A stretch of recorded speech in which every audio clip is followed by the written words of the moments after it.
கோவை தொடியலூர் அருகே தமிழக higher goods owner association சார்பில் நடைபெறும் கூட்டத்தில் தமிழக பாரதிய ஜனதா கட்சி தலைவர் அண்ணாமலை கலந்து கொண்டு பேசும்போது 30 மாவட்டங்களில் இந்த சங்கம் செயல்பட்டு வருகிறது. சுமார் 50,000க்கும் மேற்பட்டவர்கள் உள்ளனர். தேர்தல் பிரச்சாரத்தின் போது பிரதமர் 5 நாட்களில் 3 முறை வந்தார்.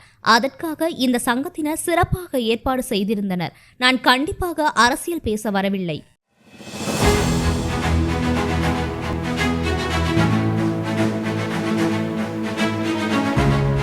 ஆண்டுகள் 2003 மாநிலம் தழுவிய ஒரு அமைப்பாக மாறி இன்னைக்கு கிட்டத்தட்ட தமிழகத்தில் கிட்டத்தட்ட 30 மாவட்டத்தில் இதற்கென்று கிளைகள் இருக்கிறது, நிர்வாகிகள் இருக்கிறாங்க. 25 பேர் தமிழக ஹையர் குட்ஸ் ஓனர்ஸ் அசோசியேஷன் நிர்வாகிகளாக 25,000 பேர் இருக்கிறாங்க. சாதாரண ஒரு வேலை இல்லைங்க, 25,000 பேர் இயக்கத்தில் இருக்கிறாங்க. ஆனால் இயக்கத்தை பொறுத்தவரை திரை மறைவில் இருக்கக்கூடியவங்க, திரைக்கு முன்னால் இருப்பவர்கள் கிடையாது. பிரச்சனை என்று வரும்பொழுதுதான் பார்ப்பாங்க. ஏன்னா மைக்கு வேலை செய்யலாம், அவங்களை கூப்பிடுங்க. ஏன் எல்இடி வேலை செய்யல உங்களை கூப்பிடுங்க. சமையல் பாத்திரம் கொடுக்கக்கூடிய அண்ணனை காணா, ஏன் மணவாய் டெக்கரேட்டர் லேட் பண்ணிட்டு இருக்கிறாங்க கூப்பிடுங்க. ஸோ நீங்க நன்றாக வேலை செய்யும் பொழுது பெரும்பாலும் நாங்கள் உங்களை மறந்து விடுவோம். அதுதான் இந்த வேலையில் இருக்கக்கூடிய ஒரு துர்பார். நல்ல வேலை செய்யும் பொழுது உங்களை கூப்பிட்டா சூப்பரா வேலை செஞ்சிருக்கீங்க அப்படின்னு சொல்வதற்கான பக்குவம் எங்களுக்கு இல்லை என்றுதான் நான் குறை சொல்ல வேண்டும். ஒரு பிரச்சனை இருந்தால் மட்டும்தான் அவங்களுக்கு அதிகமாக கூப்பிடுவோம், பேசுவோம். அதுவும் மேடையில் இருக்கக்கூடிய சில தலைவர்களை பற்றி இந்த நேரத்தில் நான் சொல்ல வேண்டிய கட்டாயம் இருக்கு. குறிப்பாக அமைப்பு செயலராக இருக்கக்கூடிய அண்ணன் தந்தை சிவா அவர்கள், பிரதமர் அவர்கள் 5 நாட்கள்ல 3 முறை தமிழகத்திற்கு வருகின்றேன் என்று சொன்னாங்க. உங்களால ப்ரோக்ராம் நடத்த முடியுமா? சேலத்தில் ஒரு ப்ரோக்ராமு, நாகர்கோவில் ஒரு ப்ரோக்ராமு, மதுரையில, தூத்துக்குடியில 3 நாட்கள்ல ப்ரோக்ராமை நடத்தக்கூடிய அந்த நிகழ்ச்சியை நடத்தக்கூடிய வல்லமை இருக்குதா அப்படின்னு கேட்டாங்க. உங்களால முடியல சொல்லுங்க, பிரதமருடைய தேதியை பக்கத்து மாநிலத்துக்கு கொடுத்துறோம். நான் உங்ககிட்ட யாருமே கேட்காம தைரியமா சொல்லிட்டீங்கன்னா நீங்க பிரதமரை வர சொல்லுங்க. 5 நாட்கள்ல 3 முறை பிரதமர் வர்றாங்க 2024 பாராளுமன்ற தேர்தலுக்கு முன்பு. அதை நாங்கள் பார்த்துக் கொள்கின்றோம். அந்த மேடையில் இருக்கக்கூடிய எல்லா தலைவர்களுமே, உதாரணத்துக்கு பல்லடத்துல அண்ணன் தங்கவேல் அவர்கள் என் மக்கள் யாத்திரை நிறைவுகளால அண்ணன் முன்னாடி நடத்தலாம். அதே போல நாகர்கோவில் பிரதமர் அவர்கள் வரணும். அவருக்கு நாங்கள் கொடுத்த நேரமே ஒரு 48 மணி நேரத்துக்கு குறை. அது செய்யவே முடியாது. நான் காலையில் ஒரு 2:30 மணிக்கு நாகர்கோவிலுடைய வேலைக்கு சென்று பார்த்தேன். கிட்டத்தட்ட வேலை அப்பதான் நடந்துகிட்டே இருக்கு. உடனே நம்முடைய அண்ணன் தந்தை என்ன, அவருடைய கண்ணில் ஒரு சின்ன ஒரு கண்ணீர், சிவானுடைய கண்ணில் ஒரு சின்ன கண்ணீர் எடுத்து பார்த்தேன். அண்ணா, எனக்கு ஒரு சொல்ல முடியாத ஒரு பிரச்சனை குடும்பத்துல, அதையும் சொந்தக்காரர்கிட்ட போய் அட்டன் பண்ணணும். தொழிலாளர்கள் பிரச்சனை, அதையும் சமாளிச்சுட்டு இருக்கேன். ஒரு தொழில ஒரு விபத்து, அதையும் சமாளித்துக் கொண்டிருக்கிறேன். நீங்க 40 மணி நேரம் டைம் கொடுத்துருக்கீங்க, அதையும் நான் பண்ணிட்டு இருக்கேன். நீங்க போலீஸ் பர்மிஷனு, எஸ்பிஜி பர்மிஷன் ரொம்ப குறைவான நேரத்துல காலையில தான் வாங்கியே கொடுக்குறீங்க. அதனால கண்ணில் பார்த்தீங்கன்னா அந்த தண்ணீர் அப்படியே எட்டி பார்த்துக்கிட்டு இருக்கு. ஆனாலும் உங்களுக்கு உறுதி அளிக்கின்றேன், நான் தூங்கி 2 நாள் ஆச்சு. 6:30 மணிக்கு இந்த மேடையை கொடுத்து உங்க கையில கொடுத்துறாங்க. அன்னைக்கு அண்ணாவை மேடையிலே கட்டி கொடுத்துட்டு அவருக்கு ஒரு வாழ்த்து சொல்லிவிட்டு மேடையிலிருந்து கீழே இறங்கி அந்த நிகழ்ச்சி நடந்து முடிந்த பிறகு மறுபடியும் அண்ணாவை அழைத்து பாராட்டு மகிழ்ந்தும். காரணம், யாராலும் இந்த வேலையை செய்யவே முடியாது, வாய்ப்பே இல்லை. இன்னைக்கு ஏபி முருகானந்தன் வரும்போது ஒரு காமெடியா சொன்னாங்கன்னா, நீங்க போய் சொல்லுங்க, நாங்க ஒரு 50,000 பேர் வச்சு கூட்டம் போனோம்னா மேடையில் இருக்கக்கூடிய தலைவர் சொல்லுவாங்க, இன்னும் கொஞ்சம் பெருசா பண்ணுவாங்க. ஆனா 75,000 இன்னும் கொஞ்சம் பெருசா பண்ணுவாங்க. 1,00,000 இன்னும் கொஞ்சம் பெருசா பண்ணுவோம் அப்படின்னு நீங்க இருக்கக்கூடிய தலைவர்கள் எல்லாம் நம்ம பெரிய பெரிய நிகழ்ச்சி நடத்த வைப்பாங்க. இன்னைக்கு அதனாலதான் உங்க நிகழ்ச்சி நீங்க எப்படி நடத்துறீங்கன்னு பாக்குறதுக்காக நாங்க வந்திருக்கோம் சொல்லுங்க. ஆனா உண்மையை சொல்ல வேண்டும் என்றால் மிக அற்புதமாக, அழகாக, ரொம்ப கண்ணியமாக, ஒரு நாகரீகமாக, நாசூக்காக இந்த நிகழ்ச்சி நடந்தது. இது பார்த்தீங்கன்னா ஒரு குடும்ப நிகழ்ச்சி தான். எந்த இடத்திலும் கூட இந்த குடும்ப நிகழ்ச்சி என்பதை மறந்து இந்த நிகழ்ச்சி இல்லை. அவ்வளவு ஒரு வீட்டுக்குள்ள ஒரு விசேஷத்துல பங்கெடுத்தா எப்படி இருக்குமோ அது போன்ற அந்த நிகழ்வு நடந்து கொண்டிருக்கிறோம். அதான் இந்த நிகழ்வுடைய வெற்றி. அதுதான் குடும்பமாக இணைந்து நீங்கள் எல்லாம் உழைத்துக் கொண்டிருக்கிறீர்கள். அதற்கெல்லாம் இந்த நேரத்துல எங்களுடைய நன்றியை உங்களுக்கு தெரிவித்தாங்க. நான் கண்டிப்பா அரசியல் பேச மாட்டேன். காரணம், எல்லா கட்சியில் இருக்கக்கூடிய நண்பர்கள் இங்க இருக்கிறோம். நாம் இன்னைக்கு சமுதாய பிரச்சனைகளுக்கும் உங்களுக்கு இருக்கக்கூடிய பிரச்சனைகளுக்கு தீர்வை மட்டும் பேசுவதற்காக நாங்கள் இங்க வந்திருக்கோம். அதுவும் குறிப்பாக நீங்கள் 2 நாளைக்கு முன்னாடி அந்த கோரிக்கை எங்களுடைய கையில கொடுத்திருக்கிறீங்க, தமிழக அரசுடைய கையில் கொடுத்திருக்கிறீங்க. இங்க இருக்கக்கூடிய ஒரு கோரிக்கையுமே முக்கியமான கோரிக்கை தான். அது எதுவுமே நிறைவேற்ற முடியாத கோரிக்கைகள் இன்னும் கொஞ்சம் நம்ம விருப்பவரோடு சண்டை போட்டு நிறைவேற்ற வேண்டும். குறிப்பாக ஜிஎஸ்டி 18% 12% குறைக்க வேண்டும் என்பது உங்களுடைய நீண்ட நாள் கோரிக்கை. அதை பாரதிய ஜனதா கட்சி கையில் எடுக்க வேண்டிய உத்தரவாதத்தை கொடுக்கிறேன். நாளின் நிதியமைச்சர் அவர்களுக்கு எழுத்துப்பூர்வமாக இதை நிதியமைச்சர் அவர்களுக்கு சமர்ப்பிக்கிறேன் இந்த நேரத்தில் சொல்லலாம். அது தாண்டி அடுத்து இருக்கக்கூடிய பிரச்சனைகள் பார்த்தீங்கன்னா, குறிப்பா நீங்க எல்லாமே ஆத்திர அவசரத்துக்கு வரவங்க, போன் பண்ணா உடனே கிளம்பி பந்தல், அங்க இருக்கக்கூடிய தூணு, அங்க இருக்கக்கூடிய இதெல்லாம் டக்குன்னு உடனே ஷிஃப்ட் பண்ணி சேர்ல இருந்து வரும். அந்த ஜிஎஸ்டி ரோந்து வண்டி எங்க வந்தாலும் நிறுத்தி கேட்பாங்க, எங்க கொண்டு வரீங்க, பில்லுங்க, ஜிஎஸ்டி பில்லை காட்டுங்க, இதெல்லாம் முறைப்படி அக்கௌண்ட்ல தான் பணம் கொடுக்குறாங்களா, உங்க அக்கௌண்ட் தான் கொடுக்குறாங்களா, இல்ல கேஷ்ல வாங்குறீங்களா, இது போன்ற பல கேள்விகள் எல்லாம் சமாளித்து தான் நீங்க மேடையை வந்து இந்த பந்தலை போட முடியும். அதற்கு இருக்கக்கூடிய இஏ பில்லாக இருக்கலாம், ஜிஎஸ்டி பில்லாக இருக்கலாம், காலமாக இருக்கக்கூடிய பிரச்சனை. அதனால் பாரதிய ஜனதா கட்சியில் நாங்களும் முயற்சி எடுத்துக் கொண்டிருக்கின்றோம். குறிப்பாக நான் பல இடத்துல பெருமையாவே சொல்லுவேன், பாரதிய ஜனதா கட்சியை பொறுத்தவரை ஒரு பெரிய நிகழ்ச்சி நடத்தினா அதை வந்து அக்கௌண்ட்ல பணம் கொடுக்கக்கூடிய ஒரு கட்சியாக நாம் இருக்கோம். அக்கௌண்ட்ல தான் உங்களுக்கு பணம் கொடுக்கணும். ஏன்னா எங்களால் உங்களுக்கு பிரச்சனை வரக்கூடாது, அரசியல் அந்த சுத்தம் என்பது பாரதிய ஜனதா கட்சியிலிருந்து ஆரம்பிக்க வேண்டும் என்பதற்காக முழு முயற்சி எடுத்துக் கொண்டிருக்கின்றோம். இதற்கும் உங்களோட துணை இருந்து எங்களால் என்ன வேலையெல்லாம் இதுக்கு செய்ய முடியுமோ, ஏன்னா சமுதாய பிரச்சனையாகவும் இருக்கு, அதே நேரத்தில் ஜிஎஸ்டி கூட கொஞ்சம் ஒரு விமன் கன்சர்வேஷனோட செய்யணும், அதுவும் உங்களோட இருக்கின்றோம் என்கின்ற உறுதிமொழி உங்களுக்கு அனுப்புறோம். அடுத்த முக்கியம், குறிப்பாக இன்னைக்கு அமைப்பு சாரா தொழிலாளர்கள் இருக்கக்கூடிய எல்லா சௌகரியமும் கூட உங்களுடைய தொழிலாளர்களுக்கு வர வேண்டும் என்கின்ற நினைக்கக்கூடிய அந்த எண்ணம் என்பது சரியான எண்ணம். ஆனால் நீங்க இதுக்கு அனுமதிச்சீங்கன்னா எங்களுடைய கட்சியின் சார்பாக எங்களுடைய மத்திய அரசு நடத்திட்ட பிறகு ஒரு பிரிவு இருக்கலாம். உங்களுடைய தொழிலாளர்கள் டீடைல்ஸ் எல்லாம் எங்களுக்கு கொடுத்தீங்கன்னா நாங்க பதிவு பண்ணி கொடுப்போம். உதாரணத்துக்கு ஒரு நாள் அவங்களுக்கு ₹1 இன்சூரன்ஸ், ₹365 இன்சூரன்ஸ் ஒரு வருஷம் முழுக்க கட்டினீங்கன்னா அவங்களுக்கு ஏதாவது ஆக்சிடென்ட் ஆனா ₹2 லட்சம் இன்சூரன்ஸ் அவங்க அக்கௌண்ட்டுக்கு வந்துடும். இது போன்ற பல விஷயங்கள் ஆல்ரெடி இருக்கு. ஆனா அதை நாம வந்து நேரங்கள் நம்ம எடுத்து பண்ணுவதற்கு இன்னைக்கு கூட கொஞ்சம் முதல்ல முயற்சி பண்ணியிருந்தா வெளியே நாங்க ஒரு ஸ்டால் கூட போட்டிருப்போம். அடுத்த முறை ஒரு அசோசியேஷனும் அவங்களுக்கு நாங்க டீடைல்ஸ் வாங்கிக்கிறோம். இருக்கக்கூடியவங்க எல்லாமே மத்திய அரசுடைய அமைப்பு சாரா தொழிலாளர்கள் யாரெல்லாம் இருக்கின்றார்களோ அவர்களுக்கு என்ன பயன் இருக்கோ அது உங்களுக்கும் கிடைக்கும். அதை முறைப்படி உங்களோடு இணைந்து அதை கொண்டு வருவதற்கான எல்லா முயற்சியும் நாங்கள் எடுக்கின்றோம் என்கின்ற உறுதிமொழியும் அந்த நேரத்தில் கொடுத்து, அதே நேரத்தில் தமிழக ஹையர் குட்ஸ் ஓனர்ஸ் அசோசியேஷன் இது குறிப்பாக அந்த பதிவு செய்யப்பட்டு உங்களுக்கு இருக்கக்கூடிய எல்லா வசதிகளும் கூட வர வேண்டும் என்று நினைக்கின்றீர்கள். அதற்கும் உங்களோடு இணைந்து நாங்கள் போராடுகின்றோம் என்கின்ற ஒரு விஷயத்தையும் உங்களுக்கு தெரிவிக்கின்றோம். அது மிக முக்கியமாக ஜிஎஸ்டி அதை நான் கையில் எடுக்கிறோம் வேணா. அதை தாண்டி மிச்சது எல்லாமே வரக்கூடிய சின்ன சின்ன பிரச்சனைகள் உங்களோடு இருந்து நாங்கள் செயல்படுத்தி கொடுக்கின்றோம் என்கின்ற உறுதிமொழியும் கூட உங்களுக்கு இந்த நேரத்தில் நாங்கள் அறிவிக்கின்றோம். அதை தாண்டிங்கன்னா குறிப்பாக இந்த இன்விடேஷனே மிக சிறப்பாக இருக்கு. முப்பெரும் விழா நீங்கள் செய்திருக்கக்கூடிய நலத்திட்ட உதவிகள், குறிப்பாக கொரோனா காலகட்டத்தில் வேலை இல்லாமல் திண்டாடிய பொழுது நீங்கள் ஒரு சங்கமாக இயக்கமாக இணைந்து அவர்களுக்கு அவசரமாக என்ன உதவிகள் எல்லாம் செய்ய வேண்டுமோ அதையெல்லாம் நீங்கள் செய்து கொடுத்து ஒரு சங்கமாக நீங்கள் வென்று கொண்டிருக்கின்றீர்கள். வருகின்ற காலத்தில் இன்னும் நிறைய நீங்க ஜெயிக்கணும், நிறைய இந்த சங்கம் இன்னும் பெரிதாகணும். காரணம், நீங்கள் இல்லாமல் எந்த ஒரு நிகழ்ச்சி நடத்த முடியாது. நீங்க எல்லாமே ரொம்ப ப்ரொஃபஷனல் ஆயிட்டு மக்கள் அந்த கம்ஃபர்ட் எதிர்பார்க்கலாம். ஒரு இடத்துக்கு வந்து மக்கள் வந்து உட்கார வைக்கணும் அப்படின்னா சரியான கவர்மெண்ட் இருக்கணும், பந்தல் இருக்கணும், மக்களுக்கு அந்த சௌகரியம் எல்லாம் கொடுத்துதான் எனக்கு ஒரு அரசாக இருந்தாலும் சரி, எங்களை போன்ற கட்சிகளாக இருந்தாலும் சரி ஒரு பொதுக்கூட்டத்தை நடத்த முடியும். முதல்ல மாதிரி ஒரு தலைவர் பேசுறாரு, எங்க வேணாலும் சேர் போடுவோம், நீங்க வாங்கினா மக்கள் வர தயாரா இல்லை. அதனால் வருகின்ற காலத்துல நாங்களும் முயற்சி செய்கின்றோம். பாரதிய ஜனதா கட்சி நடத்தக்கூடிய எல்லா பொதுக்கூட்டங்களும் கூட கொஞ்சம் ஹைடெக்கா இன்னும் நாங்கள் ரொம்ப முயற்சி எடுக்கிறோம். இன்னும் பெட்டரா எல்லா இடத்துலையும் டென்ட் போட்டு அவர்களுக்கு தேவையான எல்லா வசதியும் செய்து உங்களுக்கு அதன் மூலமாக பிசினஸ் கொடுப்பதற்கும் நாங்கள் முழு முயற்சி எடுக்க வேண்டாம். நோக்கம் என்ன, எங்கள் மூலமாக உங்களுக்கு அந்த பொருள் கிடைக்க வேண்டும் என்பது எங்களுடைய ஆசை. அதற்காக நாங்கள் பாடுபடுகின்றோம். இது என்னுடைய பேச்சினுடைய முதல் பாகம்.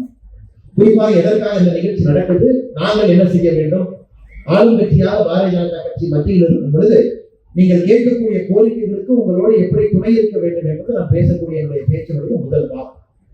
என்னுடைய பேச்சினுடைய இரண்டாவது பாகம் என்பது பொதுவாக இந்த நிகழ்ச்சிக்கு நான் வந்திருக்கின்றேன். குடும்ப நண்பர்கள் இருக்கிறாங்க, குழந்தைகள் இருக்கிறாங்க, அவர்களுக்கு ஒரு 2 வார்த்தைகள் பேச வேண்டும் என்பது என்னுடைய ஆசை. இருக்கக்கூடிய எல்லா சொந்தங்களும் கூட குறிப்பாக குழந்தைகள் இதை புரிந்து கொள்ள வேண்டும். உங்களுடைய தந்தை தாய் எந்த அளவுக்கு கடினப்பட்டு கஷ்டப்பட்டு உங்களை வளர்த்தி கொண்டிருக்கிறார் என்பதை ஒரு எண்ணம் இருக்கக்கூடிய குழந்தைகள் சிந்தித்து பார்க்க வேண்டும். இவருடைய கஷ்டம் என்பது சாதாரண கஷ்டம் இல்லை. மழையாக இருந்தாலும், வெயிலாக இருந்தாலும், காற்றாக இருந்தாலும் கூட நாம் நினைக்கக்கூடிய வேலை அந்த நேரத்தில் அது நடந்து ஆக வேண்டும். அதில் யாரும் கூட ஏற்றுக்கொள்ள மாட்டான், எந்த எக்ஸ்கியூஸ் கூட ஏற்றுக்கொள்ள மாட்டான். அந்த இடத்துல உங்களுடைய தந்தை தாய் வேலை பார்க்கிறார். மிக கடுமையாக தன்னுடைய உடலை வருத்தி கொண்டு வேலை பார்க்கிறான். எலக்ட்ரிக்கல் ஒயர், எங்க வேண்டுமானாலும், எந்த விபத்து வேண்டுமானாலும், எப்பொழுது வேண்டுமானாலும் நடக்கும். அந்த சூழ்நிலையில தான் தொழிலாளர்கள் வேலை பார்க்கறாங்க. எத்தனையோ இடத்துல நம்ம பார்க்கிறோம், தலையெல்லாம் தொங்கி ஒரு பேனர் கட்டிட்டு இருப்பான். அதை நம்ம பார்க்கறதுக்கு நமக்கே இதயத்துல ஒரு முறை திக்கு தொழிலாளர்கள் எங்கேயோ இடத்துல தொங்கி அந்த பேனர் கட்டிட்டு இருப்பாங்க. அவ்வளவு பெரிய உயர்த்தம். அதனால் இருக்கக்கூடிய குழந்தை செல்வங்கள் நீங்கள் நன்றாக புரிந்து கொள்ள வேண்டும். உங்களுடைய தந்தை தாயினுடைய கஷ்டம் என்பது நீங்கள் இந்த சமுதாயத்தில் நல்ல ஒரு மனிதனாக வலம் வரும் பொழுது மட்டும்தான் அவருடைய கஷ்டத்திற்கு ஒரு தீர்வு உங்களால் கொடுக்க முடியும். நல்லா புரிஞ்சுக்கணும். இந்த அசோசியேஷன் எல்லாருமே பெரிய கான்ட்ராக்டர் இல்லை. தமிழ்நாட்டில் பெரிய கான்ட்ராக்டர் எல்லாருமே நம்பரா இல்லை. பெரிய கான்ட்ராக்டர் சில பேர் இருந்தாலும் கூட இந்த அசோசியேஷன் இருக்கக்கூடிய பெரும்பாலான நண்பர்கள் சிறு வேலை செய்யக்கூடிய 10 பேர் வேலைக்கு இருப்பாங்க, 5 பேர் வேலைக்கு இருப்பாங்க, 20 பேர் வேலைக்கு இருப்பாங்க. அவர்கள் தான் இந்த அசோசியேஷன் அதிகமா இருக்கிறாங்க. அவர்களால் அவருடைய கஷ்டத்திற்கு தீர்வு என்னன்னா, அவருடைய குழந்தைகள் நன்றாக படித்து கல்வியில மிக முக்கியமான ஒரு இடத்திற்கு நீங்கள் வந்து உங்களுடைய தந்தை தாயை நீங்கள் பெருமைப்படுத்த வேண்டும். அது இந்த செய்தியை, முக்கியமான செய்தியை நீங்க மறந்துடாங்க. இரண்டாவது, நாம் எல்லோரும் இணைந்துதான் நல்ல ஒரு சமுதாயத்தை உருவாக்க வேண்டும். நாம் எல்லாரும் சேர்ந்துதான் உருவாக்க முடியும். இது தனி மனிதனுடைய உழைப்பு தொழிலே எல்லாரும் சேர்ந்து. அதனால்தான் வாக்காள பெருமக்களுக்கு இந்த ஜனநாயகத்தில் அதிகப்படியான மரியாதை யாருக்கு இருக்குன்னா வாக்காள பெருமக்கள். காரணம், நல்ல சமுதாயத்தை உருவாக்க வேண்டிய கட்டாயம் உங்களுக்கு. இன்னைக்கு நல்ல சமுதாயம் என்ன? Good society. சுத்தமான தண்ணீர் குடிப்பதற்கு 24 மணி நேரம் உங்களுக்கு இருக்கிறோம். சுத்தமான காற்று எப்பவும் உங்களுக்கு இருக்கும், சுவாசிக்கிறது. பாதுகாப்பு எப்பொழுதும் உங்களுக்கு உறுதி செய்யப்பட்டிருக்கு. ஒரு சாலையோரத்துல போறீங்க, எந்த பிரச்சனையும் இல்லாம சாலையில நீங்க போகணும். அதே நேரத்தில் நடைபயிற்சிக்கு ஒரு பூங்காவா இருக்கலாம். மனிதனுக்கு அடுத்து சந்தோஷப்படுவதற்கு என்ன தேவையோ அதையும் இந்த சமுதாயத்தில் இருக்கு. ஆனால் நம்முடைய இலக்கு என்பது நல்ல சமுதாயத்தை உருவாக்குவது நம்முடைய இலக்கு. ஏன்னா நிறைய இடத்துல கஷ்டப்படுறது உங்களுக்கு தெரியவில்லை என்பதுதான் என்னுடைய குற்றச்சாட்டு. தொடர்ந்து பல இடத்துல சொல்றேன், நாம் நிறைய கஷ்டப்படுறோம், அந்த கஷ்டத்தை ஏற்றுக்கணும். அரசு கிட்ட பெருசா நம்ம எதிர்பார்க்கிறதே கிடையாது. அரசு பேருந்துகள் ஓடும் பொழுது ஓட்டையாக இருந்தாலும் கூட பரவாயில்ல, மழை தண்ணி வந்தாலும் பரவாயில்ல, சாலையில குண்டுக்குழி இருந்தாலும் பரவாயில்ல, குடிக்கிற தண்ணி 10 நாளைக்கு ஒரு முறை வந்தாலும் பரவாயில்ல, சுவாசிக்கிற காற்று சுத்தமா இருந்தாலும் பரவாயில்ல. பெருந்தன்மையாக நாம பல இடத்துல இந்த சமுதாயத்தை மன்னித்து விடுகின்றோம். ஆனால் அதுவே சொன்னதே நம்முடைய முக்கியமான நோக்கம் ஒரு நல்ல ஒரு சமுதாயத்தை உருவாக்குவது. அப்ப நீங்க அந்த அக்கௌண்டபிலிட்டியை கேட்டுட்டே இருக்கணும். என்னை போன்ற அரசியல்வாதி இருக்கலாம், மேடையின் மீது கொண்டிருக்கக்கூடிய அரசியல்வாதி இருக்கலாம். எங்களுக்கு நீங்கள் வைக்கக்கூடிய இலக்கு பெரிய இலக்கா இருக்கும், சின்ன இலக்கா நீங்க கொடுக்கவே கூடாது. அதே போல உங்களுடைய எம்எல்ஏவாக இருக்கலாம், எம்பியாக இருக்கலாம், நகரமன்ற தேர்தலில் வெற்றி பெற்றவங்களா இருக்கலாம், உள்ளாட்சி தேர்தலில் வெற்றி பெற்றவங்களா இருக்கலாம், மக்கள் பிரதிநிதிகளாக யாராக இருந்தாலும் கூட அவர்களுக்கு நீங்கள் வைக்கக்கூடிய இலக்கு என்பது பெரிய இலக்கா இருக்கும். அதான் தமிழகத்தில் அரசியல் மாற்றத்தை கொடுக்கும். உயர்ந்தான்றவங்க பார்த்தீங்கன்னா ஃபர்ஸ்ட் 5 மீட்டர் வைப்பாங்க, தாண்டோடனே 5.5 மீட்டர் வைப்பாங்க, தாண்டோடனே 6 மீட்டர் வைப்பாங்க, அது தாண்டோடனே 6 மீட்டர் வைப்பாங்க, அதையும் தாண்ட 7 மீட்டர் வச்சு பார்ப்பாங்க. தாண்ட இலக்கை உயர்த்தி கொண்டிருப்பார்கள். அதையும் நீங்க தாண்டுங்க. அதனால ஜனநாயகத்துல நம்முடைய மக்களுக்கு நல்ல ஒரு சமுதாயம் வேண்டும். நீங்க உங்களுடைய உடலை வருத்தி கொள்ளாமல் நல்ல ஒரு வாழ்க்கையை வாழ வேண்டும் என்றால் நீங்கள் குறிப்பாக அரசியல்வாதிகளுக்கு வைக்கக்கூடிய இலக்கை மேல ஏற்றிக்கிட்டே இருக்க. அந்த இலக்கை ரொம்ப கீழே நீங்க 4 மீட்டர்ல வைக்கவே கூடாது. 4 மீட்டர் 3 மீட்டர் இலக்கெல்லாம் வளர்கின்ற நாட்டுக்கு பத்தாது. 7 மீட்டர் 8 மீட்டர் அந்த இலக்கை நீங்கள் ஏற்றிக்கொண்டே இருக்க வேண்டும். அந்த நம்பிக்கையை பெறுவதற்கு அரசியல்வாதிகள் ஓடிக்கொண்டே இருக்க வேண்டும். நல்ல ஒரு தரமான கல்வியிலிருந்து ஆரம்பித்து தண்ணீரிலிருந்து சுவாசிக்கின்ற காற்றிலிருந்து தொடர்ந்து உங்களுக்கு நல்லது நடக்க வேண்டும் என்றால் இலக்கை நீங்க ஏற்றுங்க. இலக்கை தயவு செய்து குறைக்காது. அது குறிப்பாக இருக்கக்கூடிய எல்லா சொந்தங்களுக்கும் கூட, ஏன்னா நாம உங்கள்கிட்ட எதிர்பார்க்கிறோம், நீங்க எங்கிட்ட எதிர்பார்க்கணும். நான் எதிர்பார்க்கிறோம்ல உங்கள்கிட்ட, அண்ணா என்னென்ன மேடை இன்னும் கொஞ்சம் நல்லா போடுங்க, அண்ணா கொஞ்சம் 6 மீட்டர் ஏற்றுக்கங்க, அண்ணா என்னென்ன பந்தல் இன்னும் கொஞ்சம் நல்லா திக்கா போடுங்க, கவர்மெண்ட் இன்னும் கொஞ்சம் இழுத்து போடுங்க, ஆனா மைக் சிஸ்டம் கொஞ்சம் நல்லா எக்கோ பேசலாம் கரெக்ட் பண்ணி நல்லா போடுங்க, எக்கோ அடிச்சுடுங்க. ஸோ நாங்கள் எப்படி ஒரு அரசியல்வாதிகளாக சமுதாயத்தில் உங்ககிட்ட உங்க இலக்கை இன்னும் பெருசு பண்ணுங்க நாங்க சொல்றோமோ, அதுபோல் சமுதாயத்தில் இருக்கக்கூடிய நீங்கள் எல்லோருமே அரசியல்வாதியாக யாராக இருந்தாலும் கூட, உங்களுக்கு சேவை செய்வதற்கு யாராக இருந்தாலும் கூட அந்த இலக்கை உயர்த்தி வையுங்கள் என்கின்ற தாழ்மையான கருத்தை முன்னாடி நான் வைக்கிறேன். அப்பதான் சமுதாயம் மாறும். அந்த சமுதாயம் மாறும் பொழுது மட்டும்தான் சமுதாயத்தில் உங்களுக்கு என்ன சிக்கல் இல்லாம உங்களுக்கு அந்த தீர்வு வந்து சேரும். மூன்றாவது, எந்த இடத்திலும் கூட லஞ்சம் கொடுப்பதை நீங்க கண்டிப்பா எதிர்க்கணும். அது மாற்று கருத்து இல்லை. லஞ்சம் என்பதை நீங்கள் நெஞ்சம் நிமிர்த்தி நீங்கள் எதிர்க்கணும். நான் காவல்துறையில் இருக்கும் பொழுது ஏஎஸ்பியா பணி செய்தேன். நான் பணியில் சேர்ந்து ஒரு 3 மாதங்கள் ஆகிறது. ஒரு வயசான தாத்தா கார்கல் ஆபீஸ் வந்தார். கார்கல் என்பது கர்நாடகா மாநிலத்துல உடுப்பி மாவட்டத்துல மேற்கு தொடர்ச்சி மலையில் இருக்கக்கூடிய ஒரு சின்ன ஊர். ஒரு தாத்தா வந்தாரு, வெளியே உட்கார்ந்து இருந்தாங்க. எனக்கு கன்னடம் கூட பேச வராது. நான் பணியில் சேர்ந்தனால எனக்கு தெரிஞ்ச ஆங்கிலத்திலும் தமிழிலும் தான் பேசிட்டு இருக்கேன். முதல் ஒரு 6 மாசம் அந்த தாத்தா கன்னடம் மட்டும்தான் தெரியும். நம்ம ஆபீஸ் இருக்கக்கூடிய அந்த உதவியாளர் அவரை கொண்டு வந்து உட்கார வச்சாங்க. அவருக்கு வந்து ஒரு லேண்ட் பெட்டிஷன், லேண்ட் ப்ராப்ளம், அதை அவர் எழுதிட்டு வந்தாரு. எனக்கு அப்ப கன்னடம் படிக்கிறது கூட கொஞ்சம் கஷ்டமா இருக்கு. அதை கொடுத்து நான் பக்கத்துல உதவியாளர்கிட்ட கேட்பாங்க, என்ன எழுதிருக்காங்க சொல்லுங்க அப்படின்னு. உடனே உதவியாளர் எடுத்து அந்த ஒரு 4 பேஜ் பெட்டிஷன் முதல் பக்கத்தை படிச்சாரு, 2வது பக்கத்தை படிச்சாரு, 3வது பக்கத்தை உதவியாளர் எனக்கு மறைக்கிறதுக்கு முயற்சி பண்ணார். ஒரு மாதிரி தடுமாறினார். இந்த 3வது பக்கத்துக்குள்ள ஏதோ இருந்துச்சு, ஆனா என் கண்ணிலே படக்கூடாது என்பதற்காக ரொம்ப ஒரு மாதிரி தயங்கினார். உதவியாளர் ரொம்ப நேர்மையான ஒரு மனிதர் நம்முடைய அலுவலகத்துல. நான் கேட்டேன், என்ன சொல்லுங்க காட்டுங்க அப்படின்னு. இல்லைங்க நீங்க பார்க்க வேண்டாம், இதான் கேட்டு ஏதோ உள்ள இருக்கு, நீங்க மறைக்க பாக்குறீங்க, என்னன்னு காட்டுங்க. அந்த 3வது பக்கத்துல பாத்தீங்கன்னா 500 ரூபாய் நோட் இருந்துச்சு. முதல் பக்க பெட்டிஷன், 2வது பக்க பெட்டிஷன், 3வது பக்கத்துல ஒரு 500 ரூபாய் நோட்டு, அதுக்கப்புறம் 2 பேஜ். இதனுடைய புத்தகத்துல கூட நான் எழுதியிருந்தேன். எனக்கு அப்ப பயங்கர கோவம். ஏன்னா நீங்க எல்லாம் அப்பதான் ட்ரைனிங் முடிச்சுட்டு எல்லாம் வர்றீங்க. லஞ்சம் என்பது முதலாக யாரோ உங்களுக்கு கொடுக்க முயற்சி பண்றாங்கன்னு நீங்க நினைக்கிறீங்க. உடனே ஐயா கேட்ட, ஐயா எதுக்கு 500 ரூபாய் வச்சிருக்கீங்க?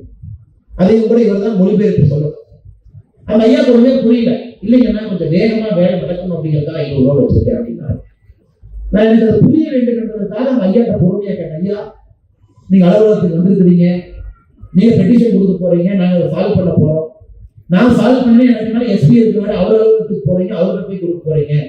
அவரு வேலை செய்யணும், ஐடி இருக்காரு, அவர்கிட்ட போய் கொடுக்கதான் போறீங்க. அதனால எதற்காக நீங்க இந்த பணத்தை வைக்கணும்னு நான் தெரிஞ்சுக்க விரும்புறேன் ஐயா. அதுக்கு ஒரு சொன்னார், இல்லைங்க நார்மலா போலீஸ் ஸ்டேஷன் போனா என்ன சொல்லுவாங்கன்னா, land dispute case tahsildar office போகணும், தாசில்தார் ஆபீஸ் போனா ரெவன்யூ இன்ஸ்பெக்டர் ஆபீஸ் போகணும், அங்க போனீங்கன்னா விஏஓ ஆபீஸ் போங்க, போய் பட்டா சட்டெல்லாம் கொண்டு வாங்கணும். ஒரு சாதாரண ஒரு டிஸ்பியூட் நிலத்துல பக்கத்து காட்டுக்கார வேரியத்துக்கு உள்ள போட்டுட்டான் ரப்பர் எஸ்டேட்ல. இந்த ஒரு விஷயத்த நான் ஏற்கனவே ஐயா 6 அலுவலகத்திற்கு சென்று சுத்தி வந்தேன். எங்கேயுமே வேலை நடக்கல. நானே போய் வேலையை புரிஞ்சு வேலையை போனேன், என்னை அடித்து வரலாம். அதனாலதான் அவங்கள்ட்ட வந்திருக்கிறேன். எத்தனைக்கு ஐயா சுத்துவேன், நானும் 6 மாசம். அப்பதான் எனக்கு ஒரு பெரிய உண்மை புரிஞ்சுதுங்க.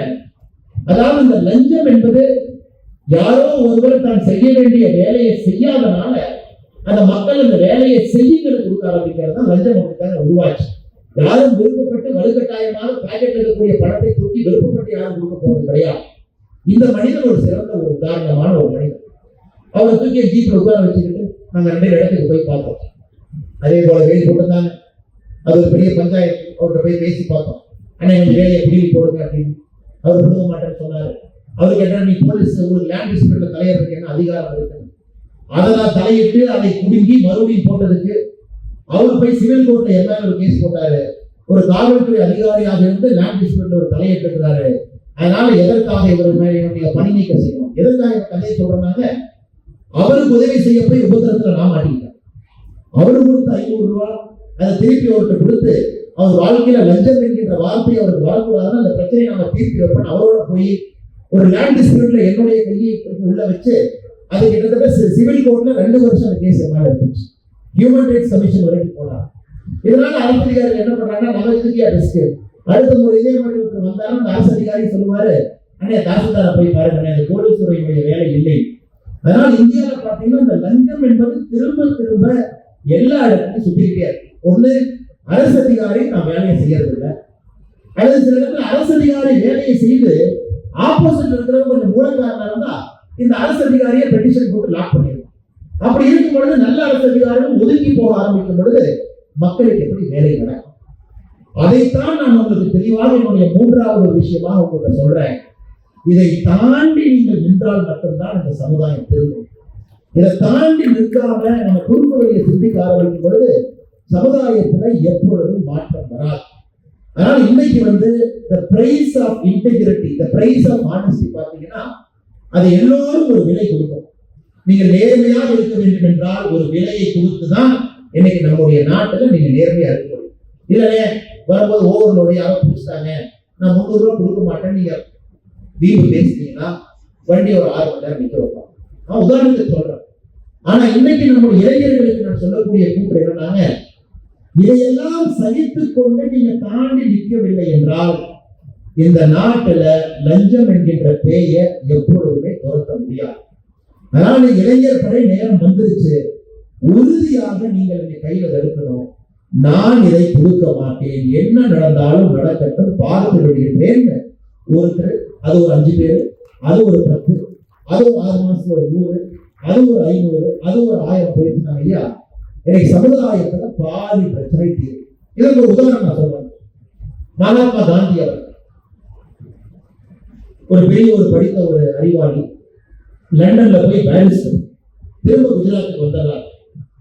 அப்ப சவுத் ஆப்பிரிக்காவில் இருக்கக்கூடிய ஒரு பெரிய தொழிலதிபர் மகாத்மா காந்தியை கூப்பிடுறாரு, ஐயா எங்க ஊர்ல லாயரே கிடையாது, நீங்க குஜராத்ல இருந்து கிளம்பி வாங்க. ஒரு மேற்கான ஒரு பெரிய தொழிலதிபர் மகாத்மா காந்தி 1893 குஜராத்ல இருந்து சவுத் ஆப்பிரிக்கா கூப்பிடுறாரு. மகாத்மா காந்தியும் போறாரு, பெரிய ஒரு வழக்கறிஞர், நிறைய சம்பாதிக்கிறார். ஒரு நாள் ஒரு ட்ரெயின்ல போறாரு, இரவு நல்ல குளிரான ஒரு நேரம், ஃபர்ஸ்ட் கிளாஸ்ல டிக்கெட் வாங்குறாரு. அந்த ட்ரெயின்ல ஃபர்ஸ்ட் கிளாஸ்ல போய் உட்கார்ந்து போறாரு, டிக்கெட் வாங்கிட்டு ஃபர்ஸ்ட் கிளாஸ்ல போறாரு. டிக்கெட் வாங்காம ஒரு ட்ரெயின்ல வரலைங்க. ஃபர்ஸ்ட் கிளாஸ் உட்கார்ந்து பண்ணி தயவுசெய்து அரசியல் எடுத்துக்காதீங்க, உண்மையை நான் சொல்றேன். ஃபர்ஸ்ட் கிளாஸ் உட்கார்ந்து போறாரு. அப்ப அந்த டிக்கெட் செக் பண்ணவர் வந்து பார்த்துட்டு சொல்றாரு, உனக்கு வந்து பிரவுன் கலர் கோட் இருக்கு, நீங்க எல்லாம் ஃபர்ஸ்ட் கிளாஸ் அலோடு இல்லை, அதனால நீ தயவு செஞ்சு ட்ரெயின்ல இருந்து இறங்குவாங்க. மகாத்மா காந்தி சொல்றாரு, நீங்க ஏன் நான் டிக்கெட் வாங்கிட்டு தான் நான் வர்றேன், அதனாலதான் ஃபர்ஸ்ட் கிளாஸ் உட்கார வச்சிருக்காங்க. அந்த ட்ரெயின் பார்த்தீங்கன்னா அந்த நேரத்தில் இந்த பீட்டர் மேரிட்ஸ்பர்க் அப்படின்னு சவுத் ஆப்பிரிக்கால ஒரு ஊருங்க, நம்ம ஊட்டி மாதிரி கொஞ்சம் அப்படியே குளிரா இருக்கக்கூடிய ஒரு பகுதி. அந்த ட்ரெயின் அப்படியே தாண்டு, நல்ல குளிர். உடனே அந்த ஊரை தாண்டும் போது ட்ரெயின் அங்க நிற்கும். உடனே அந்த டிக்கெட் கலெக்டர் என்ன பண்றாருன்னா, மகாத்மா காந்தியுடைய உடைமைகளையும் மகாத்மா காந்தியும் தூக்கி வெளியே எறிகிறார் ஸ்டேஷன். மகாத்மா காந்தி அங்கேயே ஒழுங்கி எதிர்த்து நிற்கிறார். ட்ரெயின் கிளம்பியது. அந்த பீட்டர் மேரிட்ஸ்பர்க்ல அந்த நாள்ல அந்த குழுல மகாத்மா காந்தி யோசிக்கிறார். அவருக்கு 2 பாதைகள் இருந்துச்சு. ஒன்று, அவரும் சட்டையை தொலைச்சிட்டு பரவாயில்ல, ஃபர்ஸ்ட் கிளாஸ்ல வரக்கூடாது, பரவாயில்ல பார்த்துக்கலாம் விடுங்க, நாம போய் நம்ம வேலையை செய்வோம், குஜராத்ல இருந்து பணம் சம்பாதிப்பதற்காக வந்திருக்கின்றோம், மேத்தா கூப்பிட்டாரு, நல்லா பணம் சம்பாதிச்சு 10 வருஷம் கழிச்சு குஜராத்துக்கு போய் நல்லா இருக்கலாம் நினைச்சிருக்கலாம். அது முதல் பாதை. 2வது பாதை, இந்த அநியாயத்தை தட்டி கேட்பதற்கு நான் எதிர்த்து நிற்கிறோம் அப்படின்னு யோசிச்சிருக்கோம். 2வது பாதை. அதுவரை மோகன்தாஸ் கரம்சந்த் காந்தியாக இருந்த ஒரு தனிப்பட்ட ஒரு மனிதன், காசுக்கு ஆசைப்பட்ட ஒரு மனிதன், பணம் கிடைக்கிறது என்பதற்காக சவுத் ஆப்பிரிக்காவுக்கு போன ஒரு மனுஷன், பெருமைக்காக ஆசைப்பட்ட ஒரு மனுஷன், அந்த குழுல 2வது பாதையை தேர்ந்தெடுக்கிறான். ஒரு தனி மனிதனுக்கு ஒரு தீங்கு நடந்திருக்கிறது, என்னை பார்த்து கருப்பு தோழன் என்று சொல்லி வெளியே வீசி இருக்கிறார், நான் வாங்கிய அந்த டிக்கெட்டு கூட ஒரு மரியாதை கொடுக்கல, அதனால் நான் எதிர்த்து நிற்க போகிறேன் என்று 1894 ஒரு நாள்ல அந்த குளிர்காலத்துல செயின்ட் மேரிட்ஸ்பர்க்ல பீட்டர் மேரிட்ஸ்பர்க்ல எதிர்த்து நிற்கிறாரு. அன்னைக்கு மோகன்தாஸ் கரம்சந்த் காந்தியா இருந்த அந்த மனிதன் எந்திரிச்சு நிற்கும் பொழுது மகாத்மாவாக மாறுகிறார். அதாவது ஒரு தனி மனிதனுக்கு இந்த பாதையில போறோமா இந்த பாதையில போறோமா அப்படிங்கிறது 1 டிகிரி மட்டும்தான், ஒரே டிகிரி மட்டும்தான் வித்தியாசம். ஆனா மகாத்மா காந்தி இந்த பக்கத்தை எடுத்தார். அதன் பிறகு சரித்திரம் உங்களுக்கு தெரியும். ஆனா இது பாடப்புத்தகத்துல வரா. அதன் பிறகு மகாத்மா காந்தி என்ன பண்ணாருன்னு எல்லா இடத்துலையும் வரும். உலகத்திலே ஒரு தலைவன் 2 இடத்துல ஆங்கிலேயர்களை எதிர்த்து மோதி 2 இடத்திலும் ஆங்கிலேயர்களுக்கு சிம்ம சொப்பனமாக ஒரு தலைவன் இருந்திருக்கிறார் மகாத்மா காந்தி மட்டும்தான். மற்றவங்க எல்லாம் ஒரு நாட்டுல போராடி இருப்பார். ஆனால் இந்த மனிதன் 2 நாட்டுல, சவுத் ஆப்பிரிக்காலே 1917 இந்தியாவில் வந்த பிறகு 30 ஆண்டு காலம் அந்த சுதந்திரம் வாங்கி கொடுத்திருக்கிறார். 2வது நீங்க நினைக்கலாம் அதற்கு பவர் வேணும், மேல பாருங்க, நீங்க சொல்ற மாதிரி நான் லஞ்சம் கொடுக்க மாட்டேன்னு சொன்னா தஞ்சை சிவகங்கமார் இருந்தா பிரச்சனை இல்லை, அவர் அடிச்சா திரும்ப அவர் அடிப்பாரு. தங்கவேலமார் இருந்தா பிரச்சனை இல்லை, அவர் கை வச்சா அவரு திரும்ப கை வைப்பாரு. மாநில தலைவர் பழனிசாமி இருக்காரு, அவரும் பவர்ஃபுல்லான மனுஷன், அவரை கை வச்சா திரும்ப அவரு கை வைப்பாரு. பால்ராஜன், மணிமாறன் அண்ணன், சரவணன் அண்ணன், செந்தில்குமார் இருக்காங்க, அவரை கை வச்சா 100 பேர் இருக்காங்க, அவர் போய் சண்டை போடுறா. தனி மனிதங்க, நான் வந்து இல்லைன்னு சொன்னா நீ வச்சு செஞ்சிட மாட்டாங்க. மகாத்மா காந்தி தன்னுடைய வாழ்க்கையில இந்தியாவிற்கு வந்த பிறகு எந்த ஒரு பொறுப்பும் வேண்டாம் என்று சொன்ன மனிதர். ஒரே ஒரு முறை, ஒரே ஒரு ஆண்டு 1921 அகில இந்திய காங்கிரஸ் கமிட்டியினுடைய தலைவராக ஒரே ஒரு வருஷம் மட்டும்தான் இருந்தார். பட்டு மேஜை மாநாட்டுக்கு போனாரு. பொறுப்பு என்ன? பொறுப்பில்லை, சாதாரணமான மனிதன். இரண்டாவது ஒட்டமேஜை மாநாட்டுக்கு போனார், பொறுப்பில்லைங்க, சாதாரணமான மனிதன். வெள்ளையனை வெளியே போராட்டம் நடத்தினார், பொறுப்பில்லைங்க, சாதாரண ஒரு மனுஷன். 30 ஆண்டு காலம், அது 29 வருஷம் பொறுப்பே இல்லாம ஒரு மனுஷன். ஒரே ஒரு ஆண்டு மட்டும் 1921 அகில இந்திய காங்கிரஸ் கமிட்டியுடைய தலைவராக இருந்து ஒரு தனி மனிதனாக இந்த நாட்டிலே மாற்றம் கொடுக்க முடியும் என்பதை காட்டியிருக்கிறார். அவர் பெரிய பதவியில 30 வருஷம் இல்லைங்க, பெரிய தலைவராக 30 வருஷம். தனி மனிதனாக 29 ஆண்டுகள் தனி மனிதனாக ஆங்கிலேயருக்கு வேலை விட்டார்கள். அது பிரிட்டிஷ் ராணியாக இருந்தாலும் தனி மனிதனாக போய் பேசிட்டு வந்திருக்கார். அதனால் அது நம்முடைய குழந்தைகள் புரிந்து கொள்ள வேண்டும். ஒரு தனி மனிதனாக இந்த சமுதாயத்தில் உங்களால் மிகப்பெரிய மாற்றத்தை உங்களால் கொடுக்க முடியும் என்பதை நீங்கள் மறந்து விடாது. பதவி எல்லாம் வரும் போகும், அலங்காரம். அதனால நிறைய பேர் நினைக்கிறதுனா, நீங்க எதிர்த்து பேசுறீங்க, ஒரு பதவி இருக்கு, நான் சாதாரணமான ஆள், நான் எதிர்த்து பேசினா கஷ்டம் நினைக்காது. ஒரு தனி மனிதன் இந்தியாவில் 142 கோடியில 141 கோடி மக்கள் சாதாரண மனிதர். வெறும் 50 லட்சம் பேர் தான் அரசியல் தலைவர், தொழிலதிபர், இங்கே அங்கே கவர்மெண்ட் சர்வன்ட் 50 லட்சம் பேர் இருப்பான். அதுல 13 லட்சம் பேர் ஆர்மியில் இருக்கிறான். 142 கோடி மக்கள் தொகையில 142 கோடி தனி மனிதன். வெறும் 50 லட்சம் பேருக்கு மட்டும்தான் அடையாளம் வரும்.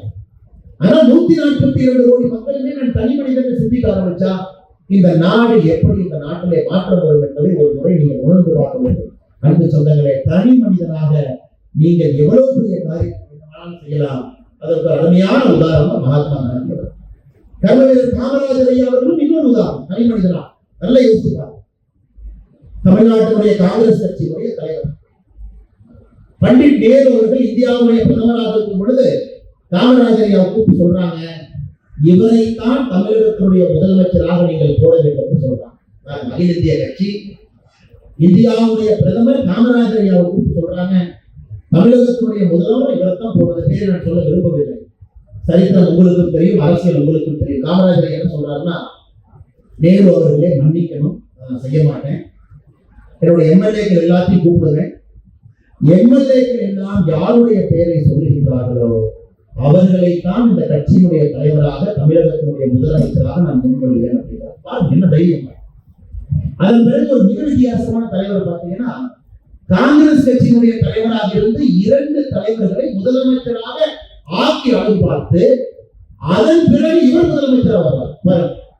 இன்னைக்கெல்லாம் பதவி பொறுப்பில் இருந்தாலே நமக்கு என்ன வேண்டும் என்று நினைக்கக்கூடிய உலகத்துல அந்த கட்சியினுடைய தலைவராக இருந்து 2 முறை வேறு ஒருவரை தமிழகத்தினுடைய முதலமைச்சராக அமர்த்தி அழகு பார்த்து விட்டு 1954 அந்த பொறுப்பில் கொடுத்தார். பெரிய மனிதர், மிகப்பெரிய மனிதர். ஆனா இன்னைக்கு நம்ம குழந்தைகளுக்கு இவரை பத்தி எல்லாம் சொல்லிக் கொடுக்கறதுக்கு ஆள் கிடையாது. இவரை போல் தன்னிடம் இல்லாத, எதுவுமே இல்லாம, தனக்கென்று இல்லாம மக்களுக்காக பணி செய்த தலைவர்களை ஆழமாக படிப்பதற்கான நேரம் நமக்கு இல்லை. அதனால இருக்கக்கூடிய அன்பு சொந்தங்களை நாம் எல்லோரும் இவங்க எவ்வளவு பெரிய மேடை போட்டு எங்களுடைய தலைவர்கள் என்று பேசினாலும் கூட அந்த அரசியல் மாற்றம் எப்பொழுது வரும் என்றால், சாதாரணமாக இருக்கக்கூடிய நாம் அரசியல் மாற்றம் வேண்டும் என்று நினைத்தால் மட்டும்தான் நடக்கும். அதனால் மேடைகள் எவ்வளவு பெரிதாக இருந்தாலும் கூட மக்களுடைய உள்ளங்கள் அவ்வளவு பெரிதாக இருந்தால் மட்டும்தான் அந்த மாற்றம் நடக்கும். அதனாலதான் இந்த நிகழ்ச்சியில் உங்களுக்கு நான் வைக்கக்கூடிய அன்பான வேண்டுகோள், லஞ்சத்தை அறவே தவிர்ப்போம். அதன் மூலமாக நமக்கு பிரச்சனை வந்தாலும் கூட எதிர்த்து நிற்போம். அது இல்லாத ஒரு சமுதாயத்தை உருவாக்குவதற்கு நம்முடைய இளைஞர் படை தயாராக இருக்க வேண்டும். அதே போல காந்தி அவர்களை போல, காமராஜர் ஐயாவை போல வாழ்க்கையில பதவி என்பது முக்கியம் இல்லை என்பதை வாழ்ந்து காட்டியிருக்கின்றார்கள். ஒரு தனி மனிதனாக இந்த நாட்டில் மிகப்பெரிய ஒரு மாற்றத்தை உங்களால் கொடுக்க முடியும். அதை நீங்கள் செய்து காட்ட வேண்டும். காரணம், நாம் எல்லாம் ஒரு நாள் மனிதனாக போவோம். இவ்வளவு பெரிய மனிதர்களாக இந்த மேடையில் அமர்ந்திருந்தாலும் கூட இன்னும் 100 ஆண்டுகள் கழித்து யாருக்கு நாம் இருந்தது தெரிய போகிறோம். ராஜராஜ சோழன் 1000 ஆண்டுகளுக்கு முன்பு வாழ்ந்தவரே கொஞ்சம் பேர் மறந்துட்டான், அவ்வளவு பெரிய ஒரு ராஜா. அதனால் பிறந்தோம், வாழ்ந்தோம், மறைந்தோம், அப்படித்தான் நம்முடைய வாழ்க்கை பெரும்பாலும் இருக்கப்படும். ஆனா நம்முடைய காலகட்டத்தில் நல்ல ஒரு சமுதாயத்தை உருவாக்குவதற்கு நாம் பாடுபட்டு அந்த சமுதாயத்தை உருவாக்கி இருந்தால் நாம் நன்றாக வாழ்ந்திருக்கின்றோம் என்கின்ற அர்த்தம்.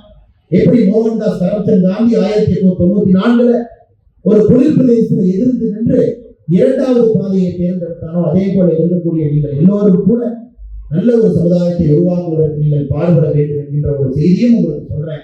இதற்காகத்தான் நான் 2வது செய்தியாக வச்சிருக்கிறேன். ஐயா, உங்களுடைய பிரச்சனையை கையில் எடுக்கின்றோம், உங்களோடு நிற்கின்றோம், போராடுகின்றோம். காரணம், அதற்காகத்தான் நாங்கள் அரசியல் இருக்கிறோம். உங்களுக்கு மாற்றம் வர வேண்டும் என்பதற்காகத்தான் அரசியல். அதனால் இதை செய்வது எங்களுடைய கடமை. உங்களுடைய கோரிக்கை இருக்கலாம், ஆனால் அந்த கோரிக்கை எங்களுடைய காதுக்கு வந்த பிறகு அது கடமையாக மாறிவிடுகிறது, எங்களுடைய கடமையாக மாறிவிடுகிறது.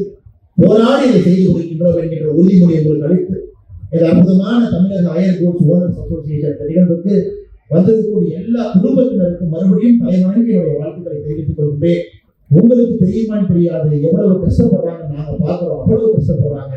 அதனால குடும்பத்தில் இருக்கக்கூடிய எல்லா சொந்தங்களுக்கும் இந்த நேரத்தில் நன்றி கலந்த வாழ்த்துக்களை கருத்துக்களை தெரிவித்து, முன்னிறுத்தி இருக்கக்கூடிய தலைவர்களும் வந்திருக்கின்றார்கள், வேறு வேறு மாவட்டங்களும் வந்திருக்கிறாங்க, அவர்களுக்கும் தெரிவித்து இந்த நிகழ்ச்சியினுடைய ஏற்பாட்டாளர்கள் குறிப்பாக தமிழக பொறுப்பில் இருக்கக்கூடிய தலைவர்கள், கோவை மாநகரில் இருக்கக்கூடிய தலைவர்களுக்கும் இந்த நேரத்தில் நன்றி தெரிவித்து, என் சார்பாக என்னோடு வந்திருக்கக்கூடிய எல்லா நம்முடைய தலைவர்கள் சார்பாக ஒரு பெரிய வாய்ப்பு கொடுத்திருக்கிறீங்க, அந்த நிகழ்வுக்கு வர வேண்டும் என்கின்ற பெரிய ஒரு அக்கறையோடு நான் வந்திருக்கேன். வரணும், உங்களுக்கு கௌரவம் கொடுக்க வேண்டும், வந்து உங்களோடு இருக்க வேண்டும், உங்களோடு இருக்க வேண்டும், உங்கள் பிரச்சனைகளை காது கொடுத்து கேட்க வேண்டும், உங்களோடு நாங்கள் இருக்கின்றோம் என்கின்ற நம்பிக்கையை உங்களுக்கு விதைக்க வேண்டும் என்பதற்காகத்தான் நானும் சென்னையில் இருந்த நிகழ்வுகளை எல்லாம் இன்று ஒத்தி வைத்து விட்டு, ஏன்னா நீங்க பாத்தீங்கன்னா இன்னைக்கு வந்து குரு பௌர்ணமி காலையில நம்முடைய மோகன் பகவத் ஐயா வந்துதான் இன்னைக்கு சென்னையில் நான் இருக்க வேண்டிய ஒரு முக்கியமான நாள்.